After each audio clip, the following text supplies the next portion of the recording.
All right, y'all, welcome back to the channel. Again, today we have Chuck on. We're going to be talking about a very interesting topic. We're going to be talking about AI, how it affects us, how it will affect us, and then how do we counteract AI, or what are some solutions, and maybe not even just outright rejecting AI, but we're going to be talking about this whole topic and subject and how it interrelates to us and even our theological positions, the whole nine. So it's going to be a very interesting conversation. So please stick around.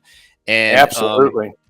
So how you doing today, Chuck? Thanks for coming on. Hey, I'm doing great. I'm alive and well down between Austin and San Antonio, Texas. We're getting rain.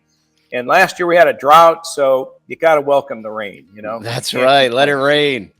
So, you know, all the pilots tell me at 40,000 feet, it's beautiful, but, you know, down here in the ground, not so much.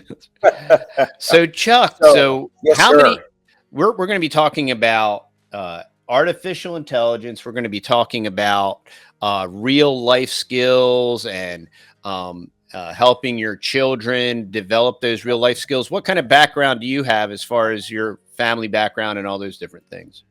Yeah, let me go into that a little bit. So we were avid homeschoolers. We were homeschooling back in the 80s. And we started in Michigan, and we've been in and out of Texas a couple times. We understood, first of all, we felt really called to do that. We were Christians, and we were concerned. Even way back then, my oldest daughter is 42. My youngest is 20.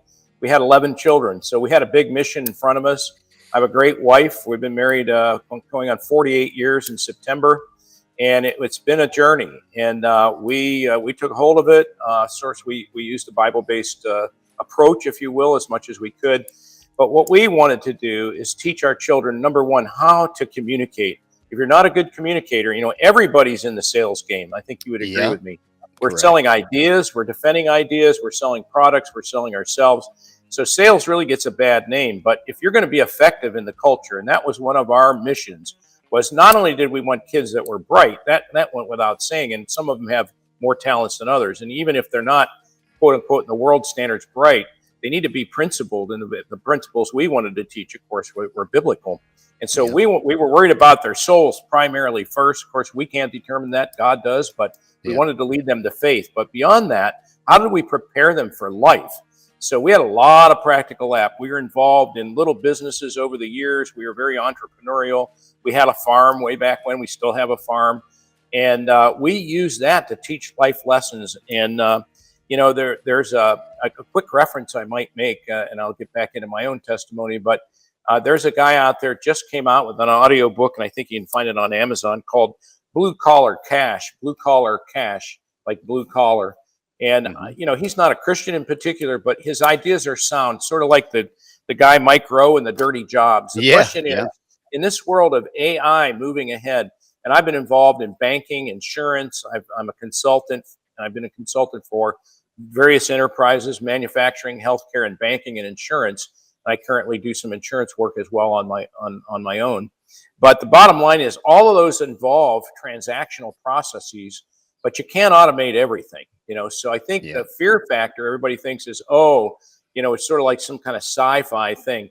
So back to though we homeschooled up and through the 90s and into the 2000s, it's a different world perhaps now, but we still wanted our children, number one, to learn how to communicate. Number two is to think on their feet, and, you know, and to think a lot, understand logic and reason, you know, in the context of faith, however. And to kind of gain skills that are hands-on, to learn how to work hard. And so all of my boys at one level or another learned to work with their hands, and the girls too, through the farm. And some of them took off with, you know, whatever trades or crafts that they wound up doing as well. And so, but in the long run of it, you know, one of my sons became an attorney. Others are working in other fields. I have a daughter who's in the nursing field, and nurse practitioner, whatever. And then my daughter at home here, she runs our ranch, and we have a cattle operation and business as well here out of the farm. And so, but we didn't come by this overnight. It started when they were, you know, 5, 6, and 7, and 8 year olds. And we wanted them to learn how to interact with people in the public square. They needed to understand that not everybody's on the same page. Not everybody's going to dress the same way. Not everybody's going to have the same values of you, but how do you hold true to your core? And then also, how do you administrate that, especially for the boys as providers? Not to say that girls don't need to be industrious. We don't like to think of the women going out in the corporate world. In fact, I wouldn't recommend a corporate world for the guys today, and then we can go into that. But that's true. And you've been there, and I've been there over the years. But that's kind of where we are. We're at now. I have 20 grandchildren. We'll have our 20th grandchildren coming up, and a lot of our kids, I think all of them, are homeschooling at some level or another. So that's our background, and so I come at this. I'm currently still working, as I mentioned. I do some consulting. I just was with a large firm, international firm, last week in Kansas, and they were talking all about artificial intelligence. And I started to do my research on AI when I was in another role at a large insurance provider and trying to understand what the possibilities were. But now with ChatGPT and all these things coming out, we're getting an impression of some of the opportunities. And I think you need to see it both as a risk and an opportunity. But if you're a young man and you're out there and you're not a computer programmer, we can't all be computer programmers, right? Some people have tried that. It's a forced fit. It's really not their thing. We were just talking about this last night. What is your thing? What has God gifted you with? You're responsible in the economy of God to leverage your skills and to take, sort of like the ones that, put the money under a rock and the other one invested it made twofold or tenfold. We're responsible. We have a fiduciary responsibility to God to multiply those resources and leverage our skills where we can. So, I think the AI thing is fresh on people's mind. It sells well. It puts a little fear in. But rather than be fearful towards giving up or being, crawling into a hole, how can you take that fear and turn it into opportunity? Yeah, that's a great point. We say all the time here on the channel, observe the masses and do the opposite. And it was really important for us, like you were saying, to not, and this isn't for any and all of you homeschoolers that are listening, this isn't a knock, but there is definitely, if you've ever heard there are quote unquote Christian stand-up comedians that have entire skits like knocking on the awkward, homeschool kid. Right. And the one thing that we never wanted was this awkward, socially awkward child that couldn't interact and interface with adults and peers, and that, in that same token of logic, ration, and reason with a biblical foundation to it, not exclusively gnosis, for lack of a better term. Gnosis and epignosis. Yep. But being able to interact, to be able to, the biggest reason it's all your philosophical approach. People want to approach children as children, and most of humanity are raising children, which is why we have 40-year-old kids now. But if you raise an adult, if you raise an adult, you'll have an adult. They'll be socially, fiscally, spiritually responsible.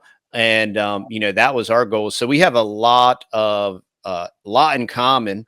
And, that's why we are also very entrepreneurial. And I've always taught our boys to think outside the box, be entrepreneurial. Almost too much. Maybe a little bit. No, I understand. And, oh man, you got to restrain How yourself. many businesses do you have, Matt? Well, we have our YouTube channel, and then we were like, well, we should probably go ahead and do our online business. Right. And then we branched off into that, and we started just selling teas and different things like that. And we're like, hey, we should probably just start our own coffee line. So we started our own coffee line. And then we were like, hey, we should go ahead and partner with some bee farmers because we started selling our own honey. And we're like, it was just, we outsold ourselves. We outsold ourselves. And we were instantly out of stock within 2 days.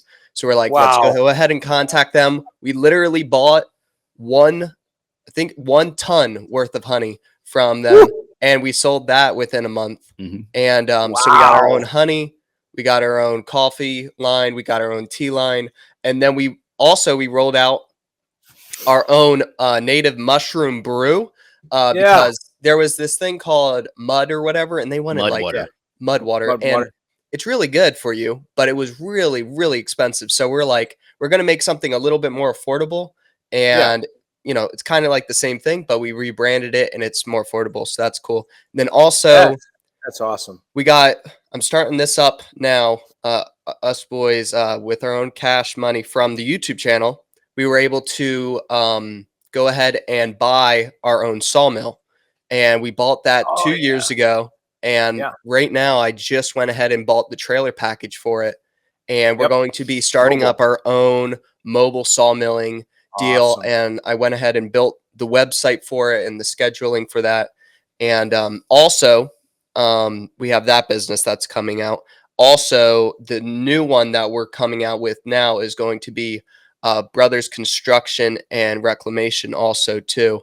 And that's just going to be because my brother James is beyond more talented than me when it comes to carpentry and electrical and plumbing, and he does all of those things. I'm kind of like the sales guy and the muscle, and then he's really good at seeing. He's just really good at all the in between there. So we went ahead and we built from scratch our own carpentry workshop, and we were able Off-grid. and it's all off grid, which is kind Off-grid, of super cool. Yeah. We'll have a neat series coming out. Yeah, we're gonna video have a series coming out on series. that very So Well, yeah, good. building Yeah, I'd on like top to. of that. I'd like Yeah. to be engaged in that a little bit. So my son and I partnered, and we just built a barnuminium off grid. Oh, awesome. And, That's great. About 2,300 square feet. It's 2 stories. And of course, with this bad weather we've had over the last week, it's been a little rough. My batteries are a little taxed, but we did it ourselves. He's a carpenter and a builder. He has Okay. a builder's Great. license here in Texas. And so he's built some spec homes and done some big remodeling, but we added on to our barnuminium where I'm at today. And then about 1,200 feet back on my property, we just built a new building, and he and his wife are renting it from us. But we did it from the ground up in less than a year. Awesome. We poured our own slab. He framed it. I wired it. I plumbed it. He put all the solar panels on the roof. I got a do-it-yourself kit from a company online called Unbound Solar. And, they seem to be good. I don't want to necessarily advertise for them, but, I can't complain about what I bought. Okay. I saved a ton of money. Plus, I got the tax credit on it for this year, 26% in 2022 for last tax year. Oh, wow. And I also got a reduction in my assessment from the county. Huh. They droned me. They took a drone. They knew I built this thing back in the woods. You can't even see it, but they knew I built it. They got you. Pathetic. I don't want to go there, but anyway, so I'll be paying tax. I have agricultural exempt here because I run cattle on my land, which is a big thing in Texas and most states. But anyway, we did it off grid, and 2 people are living in it. I have a backup generator for days like this, or when we get 3 or 4 days in a row. But yeah, I'm with you. So when I got the quote from the power company, it was going to be $12,000, and I had to do all the land clearing to run power back there. I said, well, that's a $12,000 start. Plus, I got the 26% tax credit, not a rebate or not a tax deduction, but a tax credit. That's dollar for dollar, 100%. Yeah, wow, that's a lot. If they extend that. Not that I'm into. I hate the tax code, and I think that income taxes was never meant to be at the level we have it. But there you have it. You got to do what you got to do. But yeah, back to your businesses. So what I'm trying to do, and I'm very eclectic, sort of widespread in my thinking, like you are. And that's good when you're young. You want to try those things out, but you want to find what's going to help you. Back to some of our earlier discussion about capitalizing. That's important. The idea of getting good grades, getting your high school, getting your college, getting in debt for college, right? It's a trap. Getting a degree so you can find a corporate job and then work hard, put money in your 401k, and then retire. Prussian slavery. Yep. And then die, right? That's right where they want you. If you want to get in that game, go for it. That's not what I trained my team and my kids to do. And I was married and started having children before these lights came on in my life. So I've worked a lot of years inside of corporate life. I had a rare opportunity in the year of 1998. I was able to get trained in a way of consulting for businesses, and I wound up in healthcare, which is kind of a remarkable change. But in the year 2000, based on some pilot work that I did, I had a large company come to me and basically offer me $1 million contract. And here I was, 46 years old with 10 kids at home. Most people have said, nope, stay the course, stay in corporate life. I had a corporate job in the auto industry with one of the, what used to be called the big three. And Right. I walked away from it at 46 years old with 10 kids at home. How do you do that? Courage, stupidity, bravery, I don't know. But Yeah. I Now, had a looking back, marketable skill. it looks kind of clairvoyant, so to speak. You Yeah, know, divine. exactly. Yeah. But I had the confidence that I had a skill that was marketable, and I moonlighted doing pilot work. I just didn't walk off the plank. But I never expected, if you don't mind, I'll tell you a little bit of that story. And I want to Sure. encourage you young guys, you never know where God's going to open that door.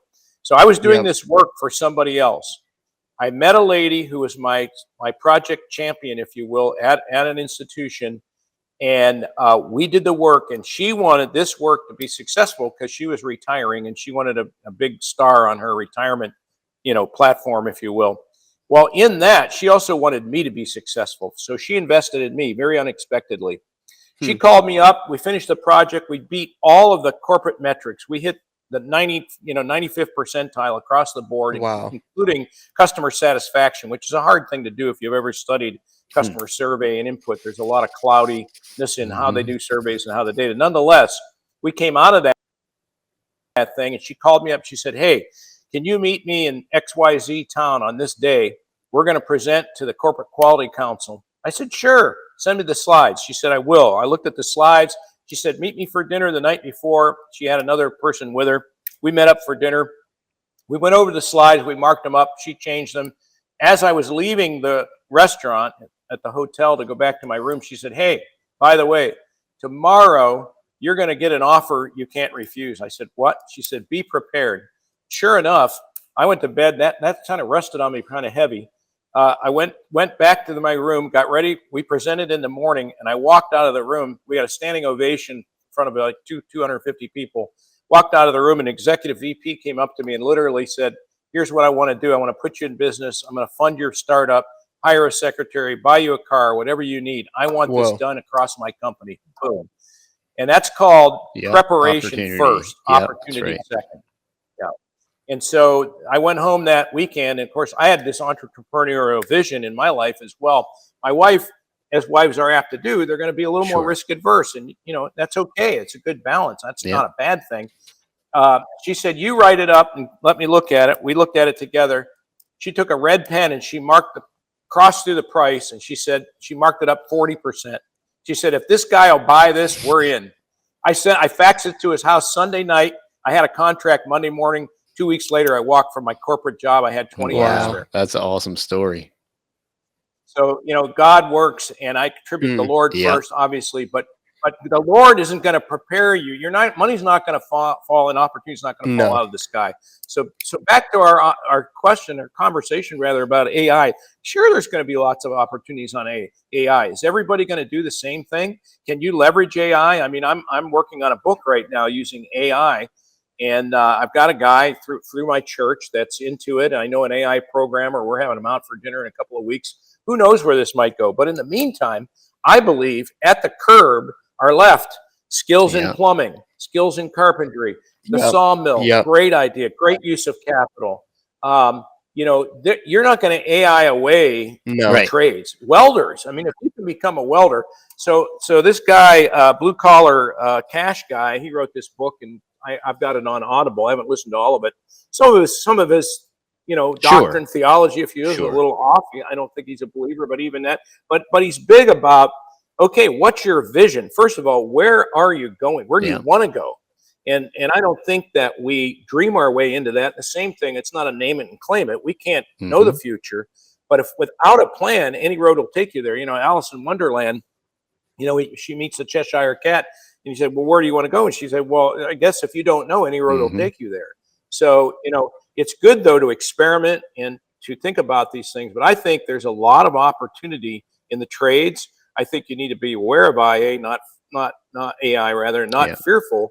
But that's my take. Yeah, and I mean, well, one important thing to point out about AI is going to replace large portions of the workforce. It's probably going to replace some in programming. You know, I still think there's going to be a law of diminishing returns with AI, where it should, just by sheer, it should implode on itself to some extent, because once human interaction and input isn't there, it's going to have nothing to draw from but itself. So there should be a carcinogenic point in AI. But so there are going to be lots of different tech components, and maybe even, you know, there's all this stuff with content creation where it's all going to be AI and deep fake and generated stuff.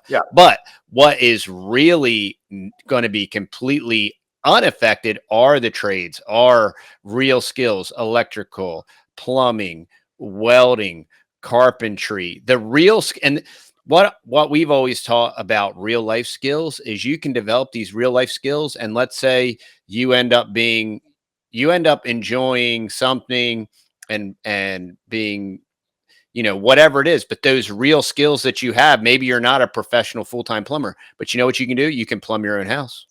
Exactly. You know, you can save thousands of dollars. And that's what we did here. You can, that's what we did here on the barn dominium. Yeah, you can love your neighbor, right? Like, oh, hey, my kitchen sink is jacked up. Well, I can replumb your sink. And so you have these skills that will carry you through your life, that they might not even be your full-time thing. I think another really important thing about developing skills is a polymath approach, where you're developing lots of skills. This is where the Prussian education system and this specialization, and get this PhD that was only originally available in Germany. And if you listen to John Taylor Gatto and that whole control mechanism with the Prussian model, it was complete control, and create this specialization so that you become this worker bee, and you're this specific cog in the machine, and you don't fit anywhere else. And you've accumulated this gigantic debt burden to get this little piece of cog so that you fit in the machine,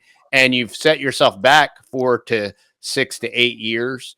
You know, that's the caveat with all this higher education, is you're just, it's set up to indenture you with debt so that you're forced to stay as your little cog in the machine, and you don't have the flexibility of developing multiple skills and being entrepreneurial and being able to shift, right? Just like now. Oh, now there's this chat GPT thing, and it's going to affect content creation. It's going to affect all this. Well, what kind of skills have you developed to be able to observe the masses, do the opposite, sidestep, maneuver?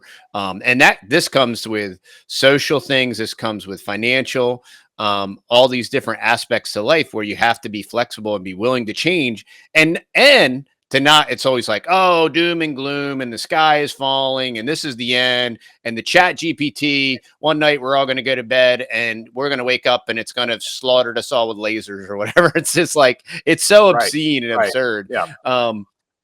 It is. It's like a sci-fi movie. I think, you know, back to some of the things you keyed on there, another thing that came out of Germany was the whole idea of retirement. You realize that came from Otto von Bismarck. And he determined, you know, the life expectancy back then was much less than in the 60s, 63 or whatever. Or here we call it 65 years old. But they computed all of that. That came from Germany. We never had that concept, and it's not a biblical concept. You know, I don't think you can find the traditional idea of retirement in the Bible. And so here I am. I'm going to turn 70 this year, and I'm all over AI. I'm all over multiple streams of income. I'm still working. I'm still adding value. I get up every morning and I got another idea. I'm going to, you know, my wife said, I'm the guy with a billion ideas, you know, she just has to help me sort them out. But so I get it, but that's what makes life. And it's contagious, and people get excited and they want to talk to you because they're in the doldrums thinking, oh man, how am I going to get out of this? So I can relate. And that's the whole point. That's why I teach the boys, is like, most people are so stuck, and they're so miserable, and they hate their job, and they hate their life. And at the same time, they don't want to take any responsibility. Look, man, I just want to clock in and clock out. I'm not going to take responsibility for anything. I'm going to put in my straight 8 or my straight 10, and then I'm going to go home and watch the bread and circuses and pop me a Bud Light, you know. And now I got to buy my Bud Light from some Transformer dude thing. And it's just like, it's so fascinating. You're watching this liberal, postmodern, post-truth system like eat itself. And here, while we talk about these things and these social items, like we're completely unaffected in a real way by almost all this stuff because we're steadily we have set our goals. We're working towards our goals. We're looking for opportunity. We're actively taking advantage of opportunities, and we're moving forward, and we're pressing on. And hey, even so, come quickly, Lord Jesus. Nobody is saying, hey, don't come now, because no, please come. Like sooner the better. I'm done with all this other crazy stuff. But at the same time, God continues to bless and provide opportunities, and we take advantage of it. And we do not neglect, we're not going to neglect these opportunities. We're not going to neglect meeting awesome people like-minded people like Chuck that have been there, done that a little bit further down the road. We're going to stand on the shoulder of giants. We're going to consult people that have been there and done that have had the success. And that in turn will, put us in a better position with a greater vantage point, and it will compound our return on investment, which is our time. We all have time, and while we're here, you gotta live here until you die. So I mean, that's all part of investing your dash. That's right. Yeah, we can't hedge our bets and be looking over our shoulder. God's in control of that. He sits on the throne, and Amen. Whether you prosper or not, you still have a responsibility. That's right. Absolutely. So, we've talked about, this idea of, as you mentioned, just rolling over and not taking personal responsibility. That's a real need.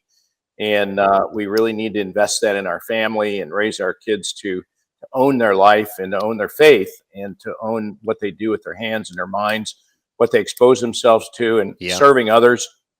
And like you say, like I have a neighbor, he inherited this big ranch next to me, and he's not a believer, I don't think, but he has no skills. He's got this huge beef operation. He's only there part-time because he's got another job that takes him out of town. He's got a condo in another area. He comes back here. The ranch is going to pot. In the middle of that Texas freeze. I don't know if you guys were living here when we had the freeze. I don't know, about 3 years ago, I think. And all of his pipes cracked. And so I went over there and helped him fix his, it was freezing cold out, but he was in need. And so I've been ministering to him on and off in practical ways. He had to replumb his well again this year. And then I started to give him some counsel on, okay, you need to insulate that well shed, you can't be redoing this all the time. So yeah, I get that. It's not just inward focused, it's outward focused. And, when we did our slab here, I invited a bunch of young guys over that never poured concrete. And we put them to work because there's always teachable labor to do that, person teachable.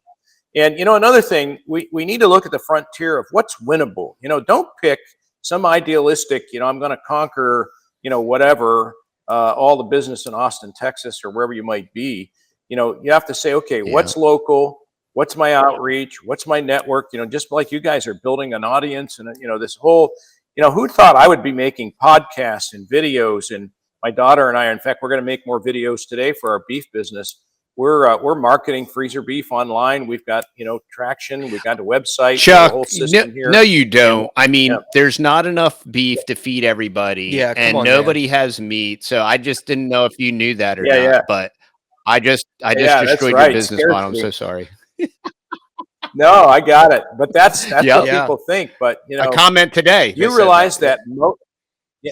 And the most there are only 4 really major beef producers in the country right now. It's a monopoly. So they do it. And you see all these feed, whatever they call them, the big places. Yeah. And so I make the small producer customizing and healthy, grass-fed, grain-finished, that kind of thing. But you go to these big feedlots. You got to New Mexico and drive out there. You'll see windmills and cattle feedlots. And take a look at those cattle. And when you get your hamburger, you probably got 100 cows in that hamburger that you're getting from the store. So we like to customize. We're in that. But anyway, we'll talk about that another time, and maybe we can do a spot. But I think that multiple streams of income is key. You've got that going there.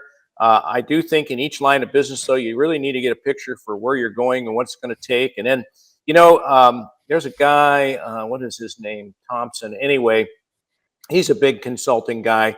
I use some of his stuff, but he talks about, hey, use other people's talents. You don't have to know anything. How do you leverage the skills? It's not how, but who. He wrote a book called It's Not How, But Who. You can know the how, but you don't have to do all the how. You have to find the who. It's going to be your part. And we've watched that develop amongst the boys, like they recognize who's skilled at what. Yeah. And so they synergistically work together and they say, hey, look, you're good at this kind of stuff.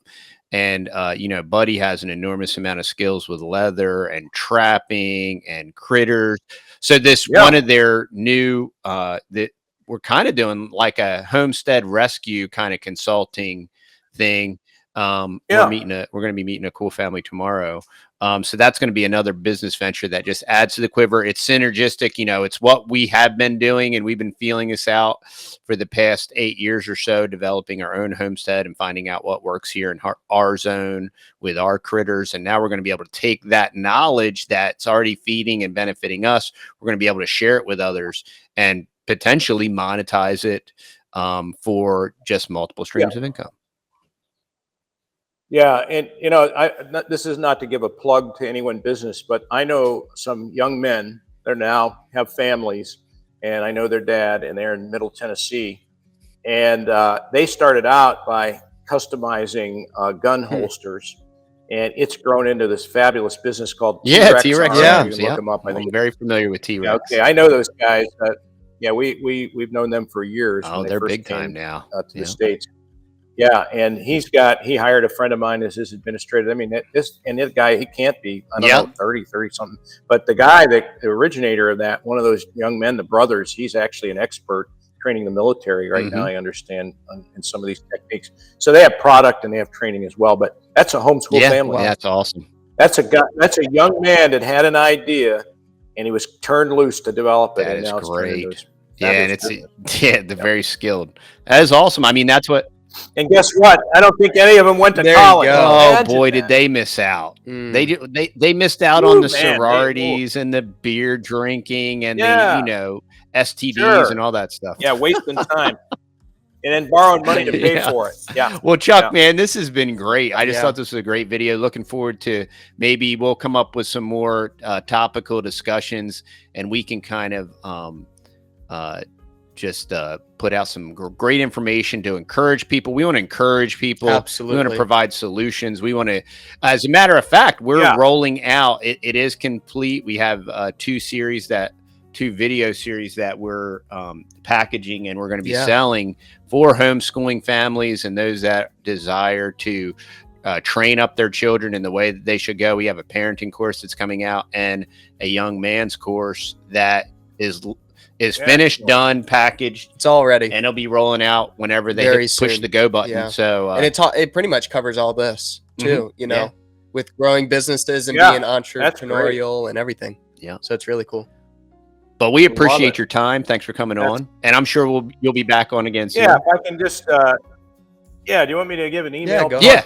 That'd be great. Reach out to me. Yeah. So try me at familybankingnow.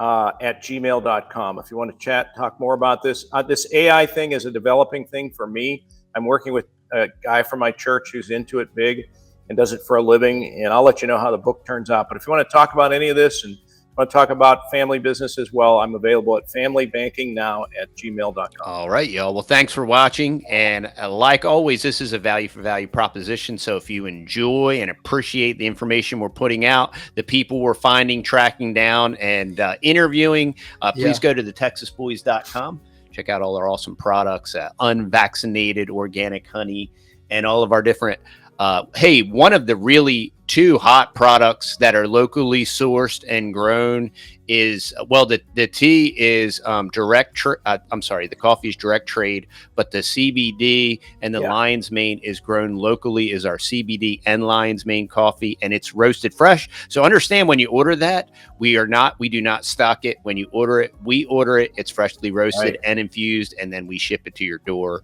But it's just some of the awesome products, and they've been selling very rapidly lately. So we thank y'all for watching. Don't forget about our Rumble and our backup channel. And we love y'all, and we'll see y'all on the next video. All right. See y'all later. Thanks for Thanks, the Chuck. opportunity, Yeah, guys. Bye-bye.